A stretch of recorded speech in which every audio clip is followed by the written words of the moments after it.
প্রতারণা করা হয়েছে সমবায় আইনের আওতায়। প্রতারণার সঙ্গে জড়িত হলেন শাসক দলের দুই প্রভাবশালী নেতা।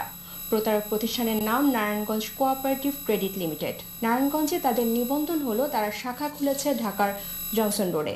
আর তাদের প্রতারণার ফাঁদে পড়েছে 10,000 গ্রাহক। আলী আহমেদকে সঙ্গে নিয়ে মুরাদ আক্তারের ক্যামেরায় হারুনুর রশিদের রিপোর্ট।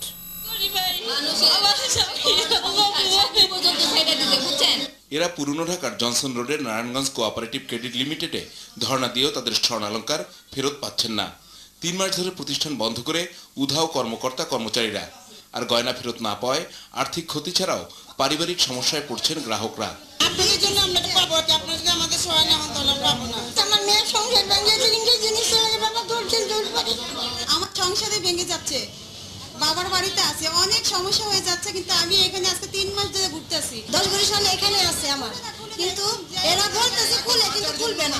10,000 গ্রাহক এই সমবায় সমিতিতে 1.5 ভরি থেকে 50 ভরি পর্যন্ত স্বর্ণালংকার বন্ধক রেখেছেন।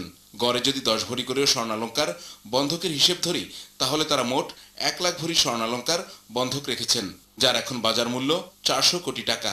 এই স্বর্ণালংকার প্রতারকরা কেন্দ্রীয় সমবায় ব্যাংক এবং ঢাকার তাঁতিবাজার সহ বিভিন্ন এলাকার সোনার দোকানে বন্ধক রেখে প্রায় সমপরিমাণ টাকা তুলে নিয়েছেন। আর গ্রাহকরাও প্রতারকদের কাছ থেকে নেওয়া ঋণের টাকা সুদে আসলে ফেরত দিয়েছেন। তারা দুদিকে কেটে প্রায় 1000 কোটি টাকা হাতিয়েছেন।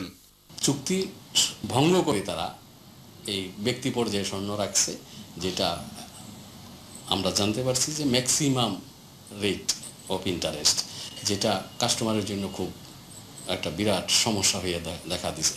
গ্রাহকরা প্রতারণার জন্য দায়ী করছেন এই সমবায় সমিতির সভাপতি খবির উদ্দিন আহমেদ, পরিচালক এনাজুর রহমান চৌধুরী, প্রতিষ্ঠানের কর্মচারী মোজাম্মেল হক দুলাল, কবির হোসেন, শামীম মিয়া, পূর্ণচন্দ্র সরকার ও সালমা খানকে।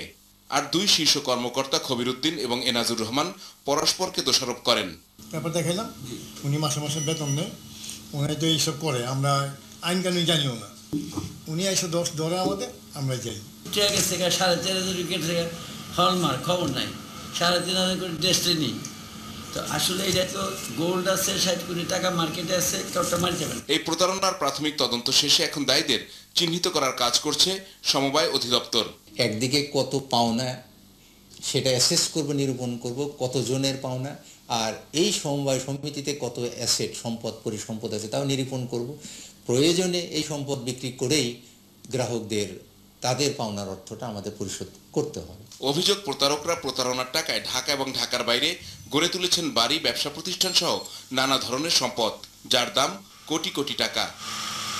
হারুনুর রশিদ, 21 টেলিভিশন।